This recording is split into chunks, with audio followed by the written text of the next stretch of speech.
Himas rehas ang isang negosyanteng babae dahil sa pagsuway sa mga pulis at iba't ibang paglabag sa traffic rules at road closure regulations para sa eksklusibong bike lane noong Ironman 70.3 event sa Darong Santa Cruz, Davao del Sur noong araw ng Linggo, pasado alas 8 ng umaga, August 11 sa taong kasalukuyan. Kinilala ang negosyanteng babae na si Crizel Ann Maton Cabo, 28 anyos at residente ng Block 5 Macleod Street, Barangay Daliao, Toril, Davao City. Ayon sa mga otoridad, inaresto ng mga tauhan ng Traffic Enforcement Unit o TEU dahil sa paglabag sa Art 15 ng Reverse Penal Code at mga paglabag sa probisyon ng Republic Act 4136 at Republic Act 10054 na nangyari sa kabaan ng Corner GT, Barangay Toril Poblacion, Toril, Davao City habang nagpapatuloy ang Ironman 70.3 Triathlon event. Samantala, ang suspect na si Crizel Ann ay nagmamaneho ng NMAX Yamaha color dark blue bearing plate number L769DF na sa pilitang pumasok sa bike lane ng nasabing kaganapan sa pamamagitan ng GT crossing patungo sa MacArthur Highway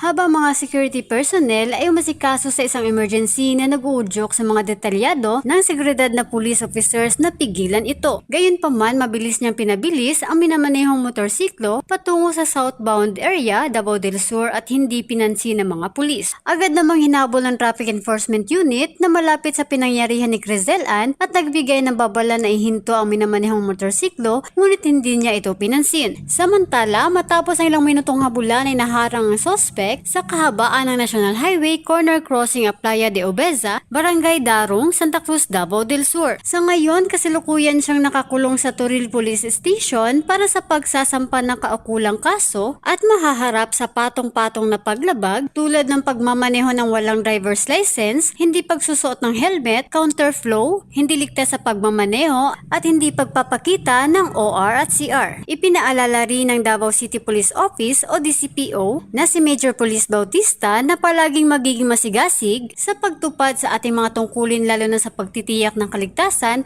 at seguridad ng pangkahalatang publiko sa mga espesyal na kaganapan na walang exempted sa mga individual o may planong masama sa pagdiriwang ng Kadayawan Festival. Mula dito sa Davao City, Charlotte Mayol para sa Radyo Alternatibo Balita Nationwide.